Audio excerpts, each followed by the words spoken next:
నేనేమంటున్నానంటే కేసీఆర్ గారు, నేను కాంగ్రెస్ పార్టీ పక్షాన గాంధీ భవన్ ద్వారా మీకు కొన్ని ప్రతిపక్ష నాయకుడు కేసీఆర్ గారితో పాటు ఆ పార్టీ నాయకులకు నేను అనేది ఏంటంటే, తెలంగాణ ఉద్యమం నడిచే సమయంలో రాష్ట్ర విభజన కావాలి అనే ఒక కాంక్షలో ఆ రోజు ప్రధానంగా బీఆర్ఎస్ పాత్ర పోషించింది. బ్యాక్గ్రౌండ్లో ఫ్రంట్ రౌండ్లో టీఆర్ఎస్ కాంగ్రెస్ పార్టీకి సంబంధించిన నాయకులందరూ కూడా కాంగ్రెస్ వాళ్ళు సహకరించారు. అసలు ఒక దశలో కేసీఆర్ గారు వెనుక తప్పుకుందామనే టైంలో కూడా కాంగ్రెస్ వాళ్ళు లేపారు మళ్ళీ ఆయనని. ఆ రోజు లేపిన దాంట్లో పెద్దలు జానారెడ్డి గారు ఉన్నారు, జయపాల్ రెడ్డి గారు ఉన్నారు, కేశవరావు గారు ఉన్నారు, డి శ్రీనివాసరావు గారు ఉన్నారు. ఎంటైర్ కాంగ్రెస్ పార్టీకి సంబంధించిన అనేక మంది, అప్పుడు ఉత్తమ్ కుమార్ రెడ్డి కూడా ఉన్నాడు. చాలామంది మన నాయకులందరూ, కోమటిరెడ్డి వెంకరెడ్డి కానివ్వండి, మా ఎంపీలు ఆ రోజు నా పొన్నం ప్రభాకరు, రాజగోపాల్ రెడ్డి, మధుయాష్కి గౌడు, రాజయ్య, వీళ్ళంతా ఉన్నారు కదా. ఒక సందర్భంలో కేసీఆర్ గారు కూడా ఉద్యమము ఇక తప్పుకుందాము అనే ఒక దశలో కూడా కేసీఆర్ గారు వచ్చేసిండు ఒక స్టేజ్లో. వచ్చిన క్రమంలో కూడా రాష్ట్ర విభజన జరగాలి, స్వయం పరిపాలన జరగాలి అని ఆ రోజు కాంగ్రెస్ పార్టీకి సంబంధించిన పెద్దలే కేసీఆర్ని మళ్ళీ నువ్వు నిలబడినైనా మేము వెనుక ఉంటాము, నీకు ఏం కానీయమని భరోసా ఇచ్చి మళ్ళీ నిలబెట్టారు ఆయనని. రోషయ్య గారు ముఖ్యమంత్రిగా ఉన్నప్పుడు కూడా అంత ఆ యొక్క ఏది రాష్ట్ర విభజనలో ఆ దీక్ష ఏదైతే జరిగిందో కేసీఆర్ది, అది కూడా కాంగ్రెస్ వాళ్ళే నిలబెట్టింది మళ్ళీ. అది అంటే నేను ఈ మాట ఎందుకు చెప్తున్నంటే, నిన్న ఒక మాట కేసీఆర్ రాహుల్ గాంధీ గారితో పాటు మా నాయకుడు రాహుల్ గాంధీ గురించి మళ్ళీ మీకు చెప్తా. కాంగ్రెస్ వాళ్ళకి అసలు ఇష్టమే లేదు తెలంగాణ అన్న దానికి నేను చెప్తున్నా ఇదంతా. అసలు కేసీఆర్ గారు ఉద్యమం నో డౌట్ ఉద్యమాన్ని స్టార్ట్ చేసిండు, ఉద్యమంలో నిలబడ్డాడు, తట్టుకున్నాడు, కష్టాలు పడ్డాడు, అన్నీ చేసిండు, దాంట్లో నో డౌట్. కానీ ఒక స్టేజ్లో ఓపిక నశించింది కేసీఆర్కి. నశించి ఆయన డ్రాప్ అయిపోతున్నాడు. ఇక రోషయ్య గారు ముఖ్యమంత్రి ఉన్నప్పుడు డ్రాప్ అయిపోతున్న టైంలో ఇట్లా కాదు అని చెప్పి మళ్ళీ మా కాంగ్రెస్ వాళ్ళే పోయి కూర్చొని అతను కూర్చుని పెట్టి సీక్రెట్ కోదండరామ్ని అడ్డం పెట్టి ఇట్లా కొంత కోదండరామ్ని కానీ లేకపోతే కొంత కృష్ణమాదిగ కానీ వాళ్ళని వీళ్ళని దించి ఆ దీక్ష ఇదంతా ఒక ఎపిసోడ్ నడిచింది కదా. ఇదంతా బ్యాక్గ్రౌండ్ అంతా కథ కార్ఖానా అంతా కూడా ఎవరు కాంగ్రెస్ వాళ్ళే. అసలు కాంగ్రెస్ నాయకత్వం అంటూ లేకపోతే రోషయ్య గారు ముఖ్యమంత్రిగా టైంలో దీక్ష కేసీఆర్ గారు కూర్చునే వాళ్ళు కాదు. ఇది నిజం. ఇది రాజకీయ విమర్శ కాదు, కొంత వాస్తవాలు చెప్పాలి కాబట్టి చెప్తున్నాను నేను.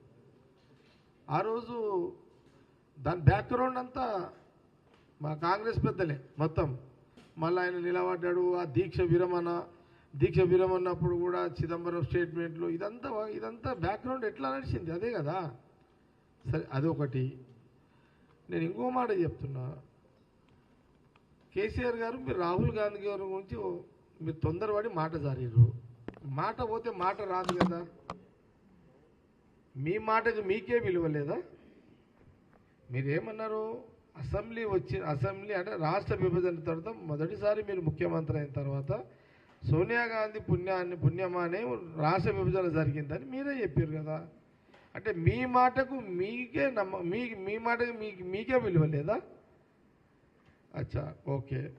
ఇప్పుడు నువ్వు రాహుల్ గాంధీ గారి గురించి ఒక మాట మాట్లాడినావు. నేను అడుగుతున్నా, రాహుల్ గాంధీ గారు ఆ రోజు ఇప్పుడు ఇదే కేసీఆర్ ఆ రోజులలో నరేంద్ర గారిని పట్టుకొని, అప్పుడు ఎంపీ టైగర్ నరేంద్ర, ఆయన ద్వారా ఢిల్లీలో పాశ్వాన్ లాంటి వాళ్ళం కానీ శరద్ పవార్ లాంటి వాళ్ళం కానీ ఈ కోఆర్డినేషన్ అంతా చేసుకుంటూ ఆ రోజులలో ఎట్లయితే ఏముంది, సోనియా గాంధీ గారిని ఎట్లైనా ఒప్పియాలని ఆమె చుట్టూ ఆమె అపార్ట్మెంట్ల కోసం గంటలు నెలలు రోజులు వెయిటింగ్లో లేవా? అట్లంటే ఆ రోజు సోనియా గాంధీ గారు అపార్ట్మెంట్ దొరికితే చాలు ఆమె అపార్ట్మెంట్ దొరికితే చాలు అన్న కేసీఆర్ ఈరోజు రాహుల్ గాంధీ కుటుంబం అని మాట్లాడుతున్నాడు. ఆ రోజు నేను మళ్ళీ చెప్తున్నాను రాష్ట్ర ప్రజలకు, కేసీఆర్ గారు రిమైండ్ చేస్తున్న మీకు, సోనియా గాంధీ గారు రాష్ట్ర విభజన ఇయ్యాలని ఒక ప్రక్రియలో వచ్చిన సమయంలో రాహుల్ గాంధీ గారు, ఎందుకంటే సోనియా గాంధీ గారి వాళ్ళ తల్లి రాహుల్ గాంధీ గారికి ఏదైనా రాహుల్ గాంధీ గారు చెప్పి ఆమె నిర్ణయం చేస్తారు. అయితే రాష్ట్ర విభజన సందర్భంలో రాష్ట్ర విభజన జరగాలి, తెలంగాణ ప్రజలు కోరుకుంటున్నారు, ఇక ఇద్దాము అని ఒక చర్చ జరుగుతున్న క్రమంలో ఆ రోజున రాహుల్ గాంధీ గారు సోనియా గాంధీ గారు రాహుల్ గాంధీ గారిని అడిగితే రాహుల్ గాంధీ గారు స్వయంగా తెలంగాణ ప్రజల కాంక్ష నెరవేరుస్తాము, ఇచ్చేయండి అని రాహుల్ గాంధీ గారు తెలంగాణ ఇవ్వండి అని సోనియా గాంధీ గారు చెప్పిన తర్వాతనే విభజన ప్రక్రియ మొదలైంది. ఇది నిజం. ఇది ఆ రోజు రాహుల్ గాంధీ గారు తెలంగాణ ఇవ్వండి అని వాళ్ళ అమ్మకు సోనియా గాంధీ గారు చెప్పినాక ఆ రాష్ట్రం ఇచ్చిన సోనియా గాంధీ, రాహుల్ గాంధీ గారు ఇచ్చిన తెలంగాణ రాష్ట్రంలో మొదటి ముఖ్యమంత్రిగా కేసీఆర్ అయ్యిండు. ఇది నిజమే కదా, ఇది చరిత్రనే కదా. అంటే ఆ రోజు రాహుల్ గాంధీ మరి నీకు ఎట్లా అనిపించిండు? దేవుడు అంటు ఆరేమో దేవుడు, సోనియా గాంధీ దేవత అంటివి, రాహుల్ గాంధీ దేవుడు, వాళ్ళ కుటుంబము దేవుళ్ళు దేవతలు అన్నావు. ఇప్పుడు కడుపు నిండింది కదా అని ఇప్పుడు దయ్యం అంటున్నావు అందరినీ. అంటే మనము విలువలతో నేనేమంటున్నానంటే కేసీఆర్ గారు వయసు రీత్యా చాలా పెద్దోళ్ళు, మీరు ఒక ఉద్యమాన్ని నడిపిర్రు, మంచి వాక్చాతుర్యం ఉన్నోళ్ళు, మంచి తెలివిపరులు మీరు, మీ వాళ్ళు అనేక మంది లీడర్లు అయ్యారు. మీరెందుకు స్లిప్ అవుతున్నారు? మీరెందుకు మాట తూలుతున్నారు? మీరు మీ నోరే కదా, మీరే కదా ఆ రోజు రాష్ట్ర విభజన అయిన తర్వాత మీరే కదా సోనియా గాంధీ ఇంటికి పోయి ఆమె మీ ఫ్యామిలీ వారిని కలిసారు కదా, మంచిది. అది నేను దాన్ని విమర్శిస్తలేను. మీరు మాట ఇచ్చారు, తెలంగాణ ఇచ్చిన సోనియా గాంధీ గారికి వారికి కృతజ్ఞతలు చెప్పాలనుకున్నారు, మీ కుటుంబం అంతా పోయింది, కృతజ్ఞతలు చెప్పారు, అది మంచిదే. నేను దాని గురించి విమర్శ చేస్తలేదు. ఇన్ని గణం చేసిన మీరు నిన్న రాహుల్ గాంధీ గురించి మీరు స్లిప్ కావడం ఏంటి? ఎస్, కాంగ్రెస్ పార్టీ మా నాయకుడు రాహుల్ గాంధీ గారు. నీ పార్టీకి నువ్వెట్లా ప్రచారం చేస్తావో మా పార్టీకి రాహుల్ గాంధీ గారు వచ్చి ప్రచారం చేశారు మొన్న అసెంబ్లీ ఎన్నికల్లో. నీ పార్టీ ఎమ్మెల్యేలు ఎట్లా గెలిపించుకోవాలో నువ్వెట్లయితే ప్రచారం చేసావు అట్లనే జాతీయ మా నాయకుడు రాహుల్ గాంధీ గారు మా కోసం వచ్చిండు, ప్రచారం చేసిండు. తెలంగాణ ప్రజలు నమ్మిర్రు, అవకాశం ఇచ్చిర్రు. ఇచ్చిన మాట ప్రకారం సీఎం రేవంత్ రెడ్డి గారిని రాహుల్ గాంధీ గారు సీఎం చేసిర్రు.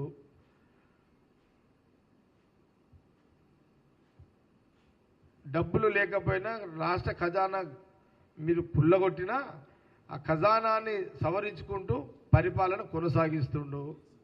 దీని మీద మళ్ళీ రేపు మాట్లాడతా. ఈరోజు టాపిక్ ఓన్లీ దీని మీదనే. మీరు రాహుల్ గాంధీ గారి గురించి అనుచిత వ్యాఖ్యలు, తొందరపడి మాటల బేషరతుకి క్షమాపణ చెప్పాలని కాంగ్రెస్ పార్టీ కేసీఆర్ గారిని మీడియా ద్వారా కోరుతున్నది. కేసీఆర్ అంటే నాకు మంచి గౌరవము. కేసీఆర్ అంటే కూడా ఒక మంచి పరిపూర్ణత చెందిన నాయకుడే. కానీ పరిపూర్ణత చెందిన నాయకుడు రాహుల్ గాంధీ గారి గురించి మాట్లాడడం వల్ల మీరు దిగజారిపోయారు అనేది నా భావన. ఇంత ఈ వయసులో కూడా దిగజారు రాజకీయాలు కేసీఆర్ గారికి అవసరమా?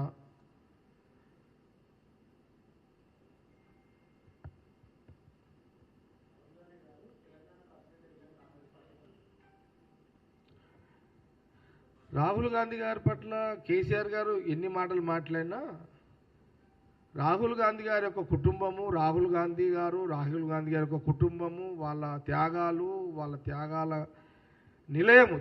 రాహుల్ గాంధీ గారి కుటుంబము త్యాగాల నిలయము. ఈ దేశ రాజకీయాలు, ఈ రాష్ట్రంతో పాటు దేశ రాజకీయాల్లో ఒక చరిత్ర గల కుటుంబం రాజకీయాల్లో ఉన్నది, ఎథిక్స్ తోటి ఉన్నది అని ఎవరయ్యా అంటే అది రాహుల్ గాంధీ గారు. రాహుల్ గాంధీ గారి యొక్క కుటుంబము త్యాగాల కుటుంబం అని ఎవరమైనా ఒప్పుకోవాల్సిందే. కొందరికి ఇష్టమున్నా ఇష్టం లేకపోయినా ఒప్పుకోవాల్సిందే. ఆనాడు బ్రిటిష్ వాళ్ళు పరిపాలిస్తున్న క్రమంలో కోటీశ్వరు లక్షల కోట్ల ఉన్న మోతీలాల్ నెహ్రూ గారు స్వాతంత్ర ఉద్యమం కోసం మహాత్మా గాంధీ గారి యొక్క నాయకత్వం నెహ్రూ గారికి వారికి ముందు పెట్టి వాళ్ళ ఆస్తులు ఈస్తులు దారదత్తం చేసే చరిత్ర రాహుల్ గాంధీ గారి ముత్తాతలు తాతలు వాళ్ళ తండ్రుల చరిత్ర ఉంది. ఆ చరిత్రని కేసీఆర్ గారు నోరు రానంత మాత్రాన పోదది.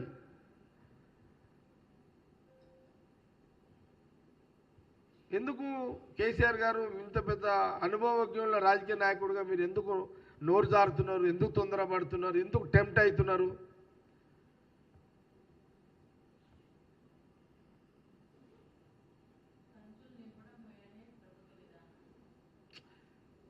సంచులు ఎవరు మొయ్యలేదు? కాంగ్రెస్ వాళ్ళు మోస్తున్నామా? టీఆర్ఎస్ మొయ్యలేదా? ఎక్కడెక్కడ మోసారు సంచులు? ఎక్కడెక్కడ నన్నడు కేసీఆర్ ఎక్కడెక్కడ మోయలేదు సంచులు? వాళ్ళు ఎక్కడెక్కడ పంపించారు? స్టేట్లు చెప్పారు. మహారాష్ట్ర పంపించారు, తమిళనాడు పంపించారు, పశ్చిమ బెంగాల్ పంపించారు, కర్ణాటక పంపించారు. అని ఎవరు ఇంకొకైనా ఢిల్లీ కేజ్రీవాల్ పంపించారు, ఒరిస్సాకు పంపించారు, పంజాబ్కు పంపించారు. ఇవనే జాగిరని ఇన్ని సంచులు పంపించారు మీరు. ఎక్కడి ఈ సంచులు ఇవన్నీ? మనము కేసీఆర్ గారు ఒక అనే ముందు ఒక రాయి, ఒక బురదల రాయి, ఒక గుర్తులో రాయి అంటే నీకెన్ని రాళ్ళు పడితే అది చూసుకో.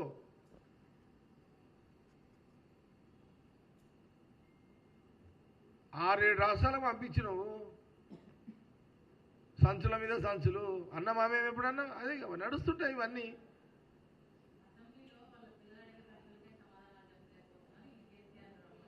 నేనేమంటున్నంటే అసెంబ్లీకి వాళ్ళ పిల్లలు అడిగే ప్రశ్నలు జవాబు చెప్తలేకపోతున్నాడు కేసీఆర్ గారు అంటున్నారు కదా. నేనేమంటున్నంటే అసలు కేసీఆర్ గారు అసెంబ్లీకి ఎందుకు పోతలేడు? లేదు, సీఎం రేవంత్ రెడ్డి భయపడిపోతలేడు. ఈరోజు కేసీఆర్ గారు అసెంబ్లీకి పోతలేడు అని అంటే ఓన్లీ సీఎం రేవంత్ రెడ్డి ఆయన భయానికే పోతలేడు. ఇది నిజమే కదా.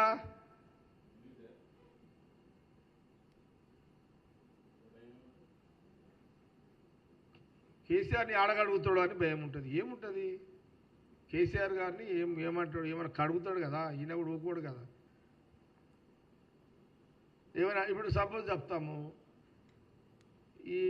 ఏమి మీరు పథకాలు కొన్ని అయితలేవని అన్నాడనుకో, అప్పుడు ప్రతిపక్ష నాయకుడు కేసీఆర్ గారు అడిగిననుకో కేసీఆర్ గారు సీఎం రేవంత్ రెడ్డిని అడిగిననుకో, అప్పుడు ఏమంటాడు? ఉన్నాయని నువ్వే నాకపోయినావు కదా, నన్ను ఏం చేయమంటావు అంటాడు. ఏం జవాబు చెప్తారు కేసీఆర్ గారు ప్రతిపక్ష నాయకుడు? ఇవన్నింటినీ తప్పించుకోవడానికి ఆయన కేసీఆర్ గారు అసెంబ్లీకి పోతలేడు. మీ ఇద్దరు ఒక్కసారి ఎదురువాడు ఉండే అసెంబ్లీలో చూద్దాం ఎట్లుంటుందో చూద్దాం. తెలంగాణ ప్రజలు కూడా చూస్తారు. ఎస్, అందుకే రేపు మాట్లాడతా అంత. వాస్తవానికి కూడా రాహుల్ గాంధీ గారి మీద మాట్లాడే నైతిక హక్కు రాజకీయంగా కేసీఆర్ గారికి లేదు.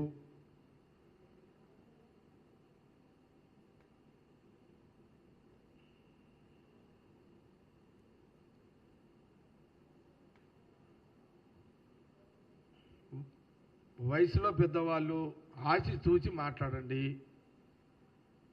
చరిత్ర గల్ల రాహుల్ గాంధీ కుటుంబము, చరిత్ర గల్ల ఒక కుటుంబం గురించి మాట్లాడి మీరు మీకున్న కొద్ది పేరు కూడా చెడగొట్టుకోకండి. రాష్ట్ర విభజన కావాలని ఆయన ఇంటి చుట్టూ ప్రదక్షిణలు చేసిన రోజులు మర్చిపోయినవా? రాహుల్ గాంధీ కుటుంబానికి సోనియా గాంధీకి తెలంగాణ రాష్ట్రం ఇవ్వాలని కన్విన్స్ చేయాలని మీరు తిరిగిన రోజులు మర్చిపోయినవా? నెల నెల ఢిల్లీలో కూర్చొని ఎట్లయినా సరే ఆ కుటుంబాన్ని ఒప్పియాలని ఆ రోజులు ఎక్కడ పోయినాయి? మరి ఆ రోజు డూప్లికేట్ అని యాదికి రాలేదా? ఆరేమో ఒరిజినల్, తెలంగాణ రాష్ట్ర విభజన చేయకముందేమో ఒరిజినల్, ఇచ్చినాక డూప్లికేటా కేసీఆర్కి? గిదేనా నువ్వు నేర్చుకున్న రాజకీయ విలువలు? గిదేనా కేసీఆర్ గారు మీరు నేర్చుకున్నాయి?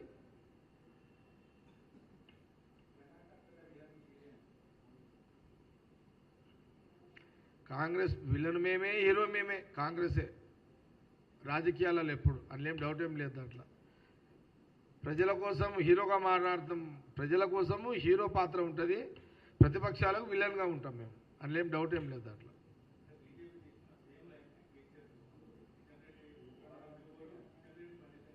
అంటే నేనేమంటానంటే బీజేపీ అభిప్రాయాలు బీజేపీకి ఉంటాయి, టీఆర్ఎస్ అభిప్రాయాలు టీఆర్ఎస్కి ఉంటాయి. సబ్జెక్ట్ అది కాదు. ఒక చరిత్రతో కూడుకున్న రాహుల్ గాంధీ కుటుంబం మీద ఏదో నోరుంది కదా, ఏదో ఇట్లా ఒక మాట అనాలి కదా అనే అట్లా మాట్లాడడం సబబు కాదు, పద్ధతి కాదు అని నేను కేసీఆర్ గారికి గాంధీభవన్ మీడియా ద్వారా తెలియజేస్తున్నాను.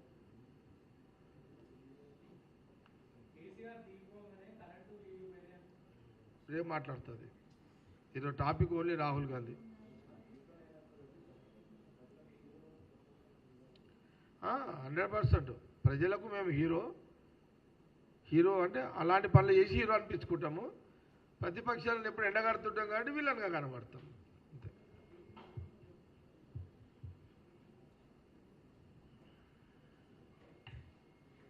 Okay, thank you.